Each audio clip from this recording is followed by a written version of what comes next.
What is up, everybody? Welcome to the Week 14 DFS MVP podcast. I'm your host, TJ Hernandez, the director of DFS at 4for4.com. As always, with our game time decision, Mr. John Daigle. How you doing, John? Holding up all right over there?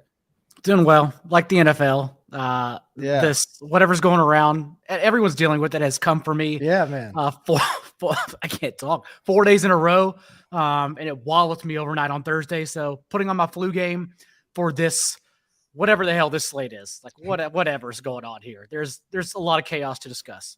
Man, we got holidays, we got sicknesses going around. I was dealing with a sore throat earlier in the week, so we are going to fight through and hopefully get you guys to a nice, profitable week 14. Just as a reminder, if you haven't signed up for the DFS subscription yet, the DFS price at 4for4 has gone down to $24 for the rest of the year. That's down from the original $99 price. We go through Super Bowl with our content and projections, so we still got a couple months of DFS, plenty of value on that $24 subscription price. Make sure you get signed up for that as we do every single week.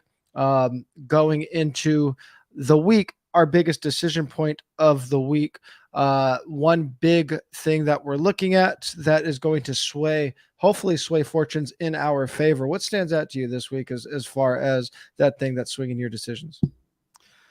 It looks as if these late cheap running backs that we're adding onto the slate, and Travis Homer, since only Tony Jones is active. Yes, Ken Walker and DJ Dallas are questionable, but also they were DNP throughout the week, so not even factoring them in whatsoever. Don't think they'll play at all. And so we may get Travis Homer, we may get Zonovan Knight with Michael Carter removed from the injury report. James Cook is very popular, and like normally I would say it's very easy to stay away from James Cook, but at 4,600. Again, it seems like everyone's just going to pay down for running backs yet again, because that's what allows you to get up to expensive wide receivers. And so I actually want to rank the expensive wide receivers with you, because I think we have at least four, right? We have Justin Jefferson, Amon-Ra St. Brown, Jamar Chase, who it looks like his ownership will be a little more depressed with T. Higgins in, but that makes me even higher on him. And AJ Brown. Am I missing like DK Metcalf? Did you say Diggs? Oh, no, I didn't say Diggs. Okay, I didn't say Diggs. Okay. So I would like to rank those five with you, all things considered. We do know at least Justin Jefferson and Amon-Ra St. Brown are going to be the highest rostered by a mile. Yes. And again, you can get to them by paying down for these cheap running backs that I kind of want to avoid, to be honest. We'll sift through them as we go along. But anyways, JJ, ARSB, Diggs, Jamar Chase, AJ Brown. How are you ranking these guys? Are we talking about if we are considering ownership as well, or how are we just ranking them straight up? Sure. Yeah. If we're considering ownership, I think Jamar is probably my favorite. I think that's a spot where I think the game environment is going to be pretty friendly. We're going to get very heavy chalk Joe Mixon in that game. So even though Cincinnati's offense is going to be owned, I think Jamar, Burrow, maybe T. Higgins are like, if they're double-digit ownership, it's in the low 10s. So it's going to be low enough, I think, where if you're playing Jamar, not only you're getting leverage off of Mixon, you're getting a price pivot off of Justin Jefferson and off of Amon-Ra St. Brown. After that, I think I probably lean the chalky guys. I think I probably have ARSB more likely, just because he's been such a target hog. I think the Vikings offense can go a lot of ways. We saw Justin Jefferson have a bad game in the first game against the Lions, although I'm not really looking at like those player versus team splits. But I think it's more likely that the Vikings find touchdowns or big games outside of Jefferson, less likely for Amon-Ra St. Brown. And then I probably have AJ Brown last and Diggs fourth, just because Diggs is going to be so low owned. Because I like DeVonta in that game too. I think Diggs is going to be so low owned that I think he's probably going to provide just a lot of leverage in general. That makes sense. DeVonta also, like last week, can be a good pivot in like smaller field away from AJ Brown. I do worry. I know Jalen Hurts is popping and may get to be a little popular since we don't have many options in the slate, honestly, with high ceilings like his. But I do still hate playing him in a week where like he was 3% rostered and then broke the slate, especially on FanDuel. And also like this is not, especially with Saquon Barkley questionable, like this is not a game where like the Eagles feel like they'll have to keep their foot on the gas. And how many times do we leave in these Eagles offensive games because they only need one half and then they actually don't matter for winning slates. So I'm torn on the Eagles offense, honestly. Yeah, I kind of feel the same about like I think them and Buffalo, maybe not Buffalo to the same extreme because I think that game will be closer. That if you're playing those games, you're probably single stacking and just hope that your rushing quarterback and the pass catcher you choose get all of the points in that. Whereas these other spots, obviously with Minnesota and Detroit, even if you are eating the chalk or playing the stacks on those guys, you can play multiple players from that and try to make unique game stacks. I just don't think you could be game stacking Eagles or Bills. It would be tough. Maybe run back Darius Slayton, who's in our breakout wide receiver model. Isaiah Hodgins has gotten there, was in actually the slant winner last week, the $9 large field tournament, just because he was 3,500. He's again 3,500. So, but yeah, it's not a situation where I'm looking right now anyways.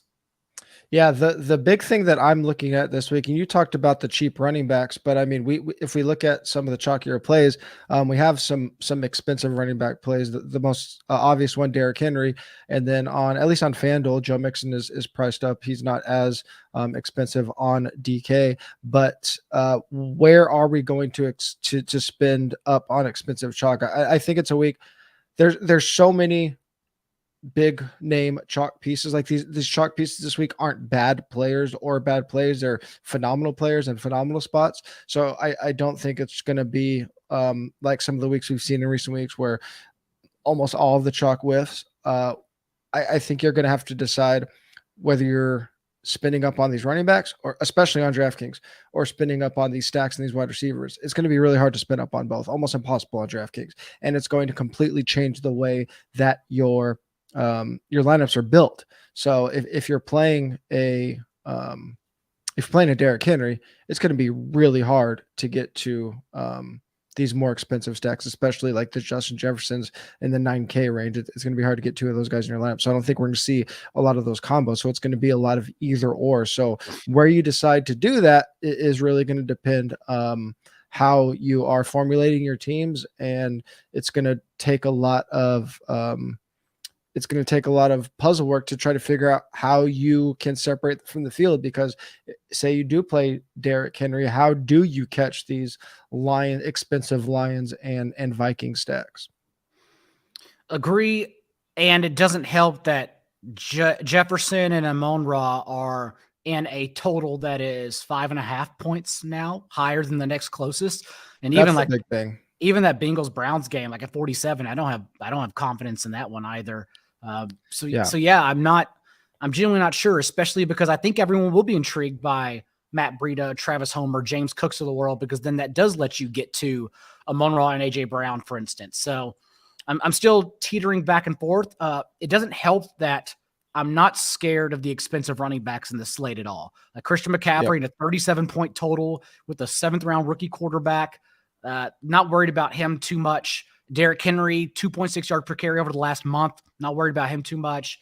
Saquon Barkley, 3.6 yards per touch over his last 5 games and questionable. Not worried about him too much. So like I sifted through the expensive running backs and I was just like, I don't care. Like I don't think these guys will kill me. And maybe I could be wrong, but then that naturally gets me to go to the middle of the road. And I think the middle of the road running backs are going to be how we differentiate. We do have the Cowboys running backs coming in high, but other than that, everyone will just go down to Cook, Zonovan Knight, Skinny Stack perhaps too, to Travis Homer. So yeah, I'm still toying around with like what range is the most unique for us.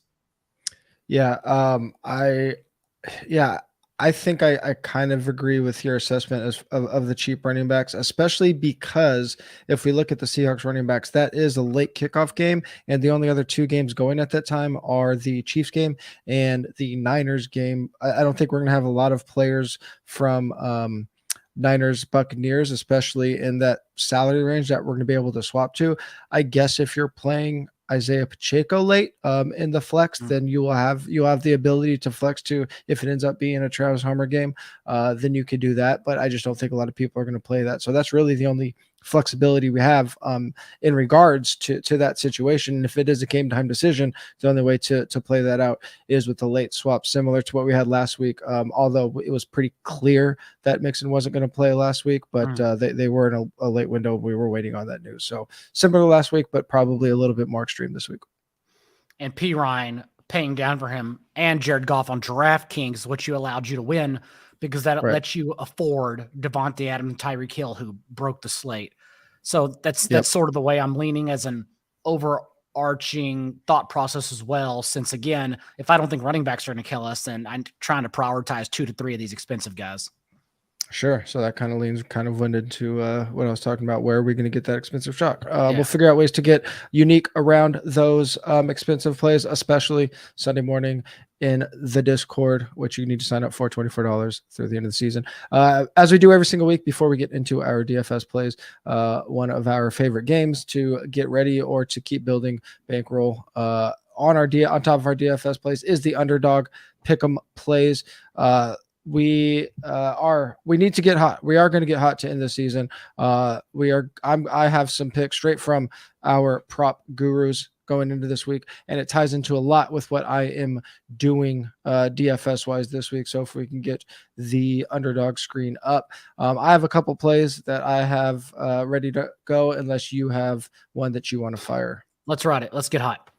All right. This one is probably one of my favorite plays of the week in Mark Andrews, over 60.5 receiving yards. As far as DFS goes, I mean, we'll talk on Sunday about Mark Andrews versus Travis Kelce. I actually like Kelce a lot, but in this spot with Huntley, I think everybody that has paid even remote attention to any type of fantasy over the past week has heard about Huntley splits with Mark Andrews. Last year, his target share nearly 30%.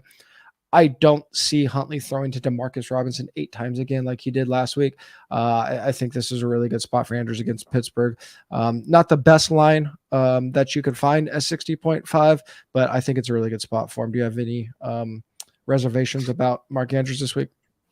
Nope. Tight end receiving yards, totally fine. I do worry about him in DFS because I know that literally everyone in the world, my grandmother is now calling me talking about Mark Andrews splits with Tyler Huntley. And like that Ravens game, they have a 17-point team total. Like I think it's pretty easy to stay away from him in DFS if he's going to be over rostered. So that's the only way I look at it, but I am confident in his receiving yards.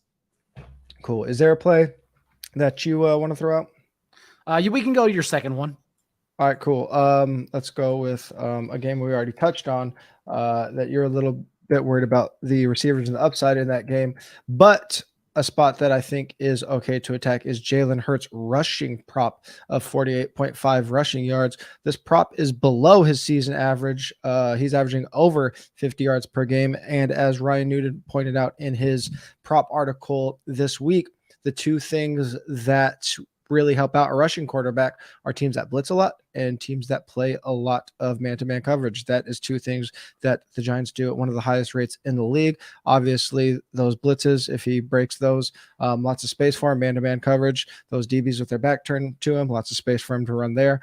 48.5 looks like a pretty nice rushing prop to go over on Hurts. What do you think?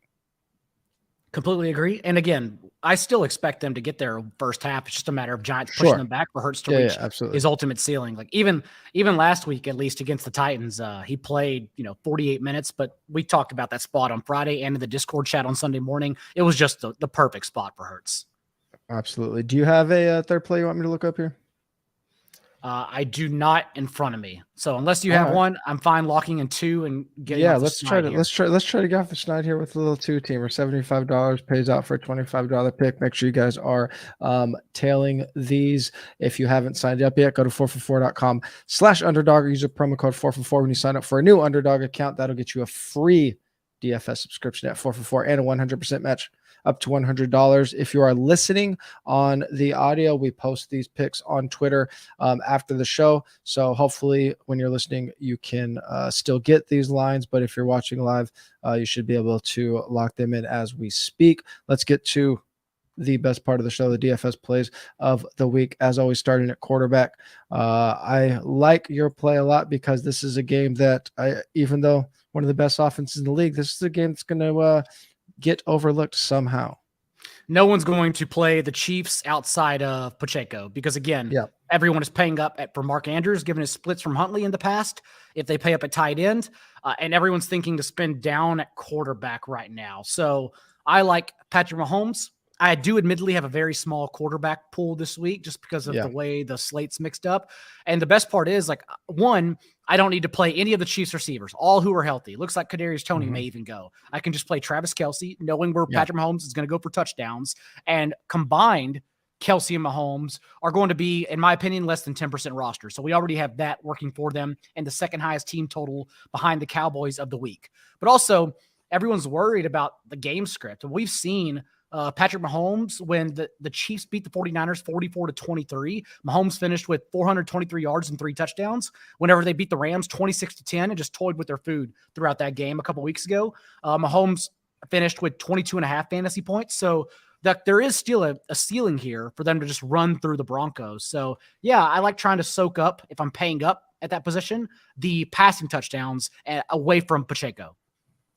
Yeah, I mean, I definitely like the Chiefs a lot. I wrote up individual plays from this game, but obviously you can't skinny stack it, especially if people are going to have some other expensive skinny stacks. I mean, talking about single stacking it with Kelce, I love these spots where we get this like the best player at his position isn't even going to be the most popular player at his position in the same game. On the other side, Greg Dulcich is going to be probably chalk on both sides, definitely on DraftKings, which is like, I get the salary savings, but I mean, if we're going to get a 25% Dulcich versus a 6% Kelce, like that's a slam dunk in tournaments, right? Dulcich on the same usage 3 games prior to last week averaged 4 fantasy points, 4 DraftKings points. Like I'm not playing 25, 30% Dulcich. That's insane. No, it's preposterous. The big game of the week, the one everybody is going to be talking about, is the Minnesota Vikings at the Detroit Lions. I'm highlighting Jared Goff here at 7,100 on FanDuel, 5,600 on DraftKings, just because we have him rated so high in our rankings at 4 for 4 in this game with the 51.5 point over under, with the Lions being favored at home. Their game total, or their team total of 26.75, is the second highest on the slate. Lions games are averaging 54 points per game. That is the most in the league. But when they are in that dome in Detroit, that jumps up to 61.4 points. So that is obviously what everyone is. I guess we're calling. Are we calling it the Coors Field of football now? Is that what we have to do? Is that the rule? I believe that's what everyone's calling it now. Both teams top 10 in passing rate over expectation in the last 6 weeks. That's the only matchup with 2 teams in the top 10 in that time span. Both defenses have been atrocious versus the pass. Both bottom 10 in schedule adjusted points allowed to quarterbacks, to wide receivers, to tight ends. One thing that helps Jared Goff out, DJ Chark and DeAndre Swift both look like they're at full strength. So just more weapons for Goff to throw to against this bad defense. We have him ranked as a top 4 value on both sites. He's our top quarterback value on DraftKings. Probably the most popular quarterback on the slate, but rightfully so, I think. And there are 2 ways to look at it. If this game fails, then the rest of the slate is wide open for anyone for the taking. Also, though, there are enough strong options here. I would argue for the first time all season, we have stacking partners with Jared Goff. So I think you can play 5-6 players from this game in order to get unique around it as well. Yeah, and even though I think Goff is going to be the most popular quarterback on the slate and Amon-Ra will challenge as the most popular receiver, if you look at 4 for 4's projections, we actually have the Vikings with the higher cumulative passing game projection because more people are likely to play the ancillary pieces of the Vikings than the Lions. So just think about that when you're building it. If you are game stacking this, it's more likely that the Lions side will be unpopular. I think we have 5 guys on the Viking side projecting for double-digit ownership. So, if you throw in the Charks or the Khalif Raymonds of the world, you're going to be unique already. We're going to talk about a couple of them as well. Yeah, I think going on to running backs, I think we're making DFS MVP history. Going on, we are in our 8th year now. I don't think we've ever suggested 2 running backs from the same team. We don't need we almost going back to day one. Rarely, if ever, talk to the co-host about our picks. We picked 2 running backs from the same team. We did, and on FanDuel in particular, I like Ezekiel Elliott more because he will be significantly less rostered than Tony Pollard, since Pollard is $500 cheaper. Everyone's brains are going to shut off and just not get up to Elliott at a site where we're chasing touchdowns anyhow as well. And Elliott's been awesome the past 2 games. Over 5.5 yards per carry. Not to mention last week, 20 touches, and that's in a game he didn't start because apparently he was benched for midway through the second drive until then, because apparently he had pulled out his phone during a meeting, I think was the report. I don't know. But either way, it's the Texans. It's a Cowboys offense averaging 37.5 points per game since Dak returned from injury. It's a Cowboys offense that is the only one with a team total over 30 on this slate, which is 3.5 points higher than the next closest. So it just makes so much sense here when I ask, how do I diversify? How do I get unique around Tony Pollard or Ezekiel Elliott? Honestly, dude, like I'm open to playing both because that also allows you to get off the cheap running backs. And again, I talked about the more expensive running backs that people may get to as like leverage. I would just rather take 2 running backs in a 30-point team total for a run-heavy team and go that way. Yeah, if someone listens to that and say that is absurd, how do you play both? The winning FanDuel lineup last week on the Sunday Million, playing against almost 300,000 opponents. The running back fantasy points, 14.3 and 8.4. So you can get there without your running backs going off.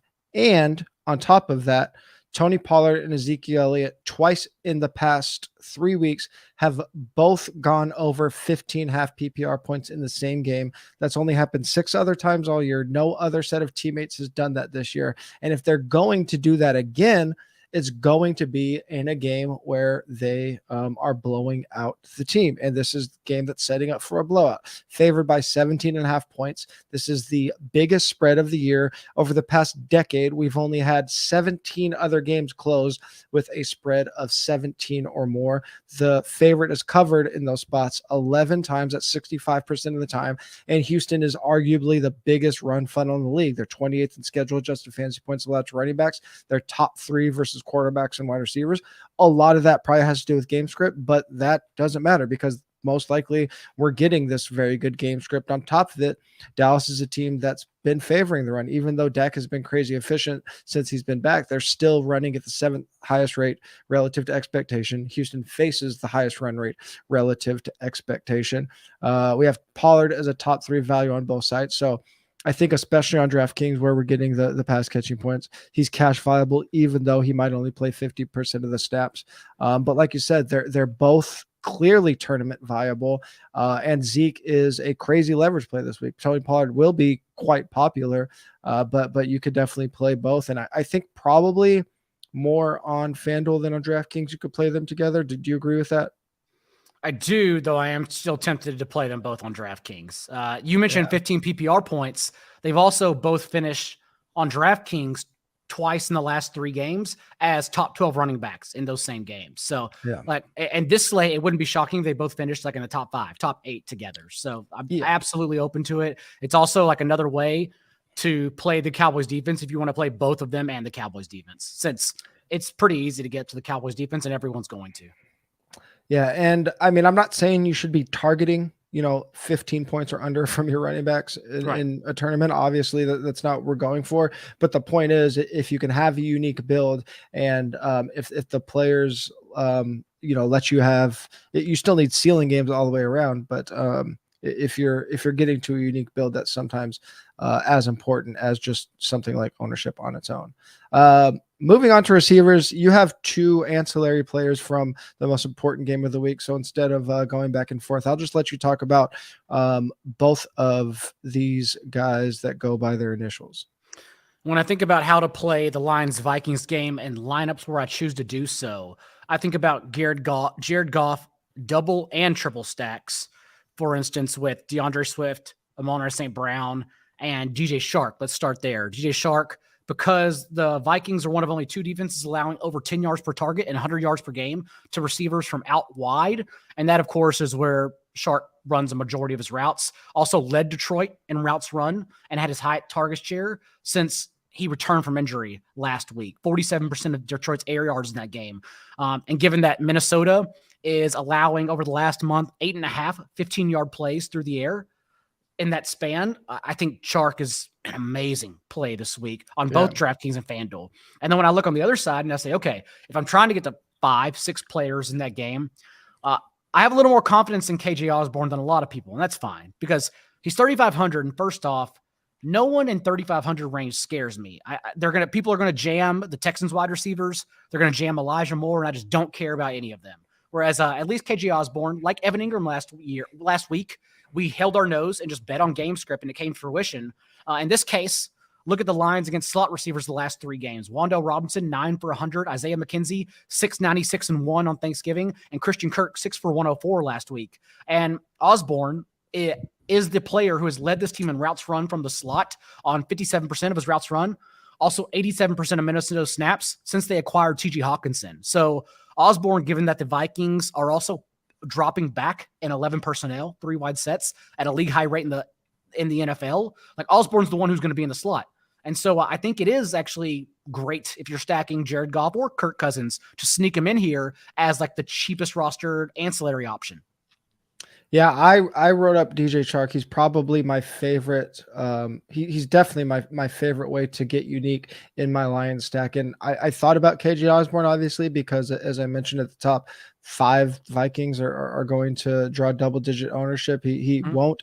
He will be on the field, but I couldn't really figure out why I liked Osborn other than leverage. So you sum it up really nicely, and especially on DraftKings, I think Osborn, maybe just from a lineup building perspective, might be more important to add to stacks on that side than DJ Chark to the Jared Goff side, just because of the salary difference of the expensive receivers in that game. Amon-Ra St. Brown at 7,800 on DraftKings.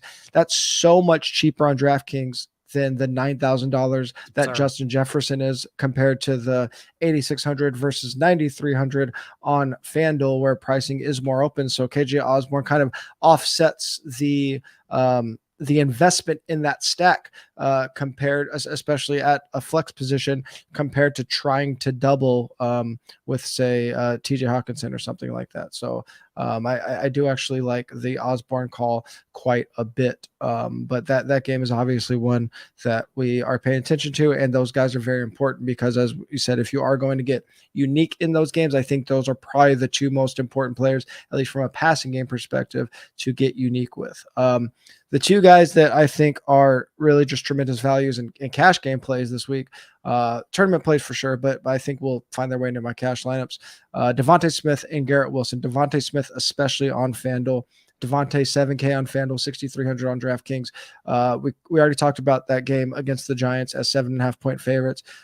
Even though A.J. Brown had the blow-up game last week, over the past month, DeVonta Smith is the one with a 31% target share. He's 6th in target share over the last month. The Giants are 20th in schedule-adjusted fantasy points allowed to wide receivers, and now they're going to be without Adoree Jackson. So we have DeVonta as a top 2 value among wide receivers, priced below 8K on FanDuel. And then Garrett Wilson on both sites. He's just a tremendous value. 7,200 FanDuel, especially at 5,900 on DK in the 2 games with Mike White. At least 8 targets per game, at least 27% of the team targets. The Jets have jumped from 24th in passing rate over expectation in the 6 weeks prior to Mike White to 14th in the 2 games with him as 10-point underdogs. Probably going to be a game that lends itself to a pass-heavy game script for the Jets. Buffalo's 29th in schedule adjusted fantasy points allowed to tight ends.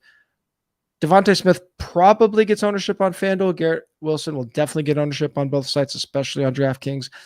So if you're playing Wilson, probably going to want to offset him he'll probably, if Diggs is really low owned, Wilson actually probably makes sense, at least in a mini stack there.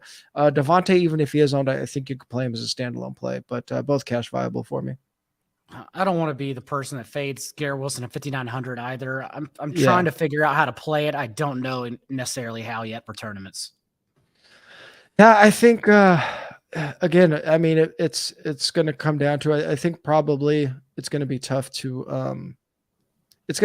play him with the chalky wide receivers. Like, we just don't see a lot of lineups with 20% wide receivers hit. It's just really hard for that position to do. So I think if I am playing him, it's probably with more contrarian wide receivers. Maybe like if I'm playing chalk Joe Mixon or chalk Derrick Henry, maybe he makes more sense there, but I'm not completely sure about that.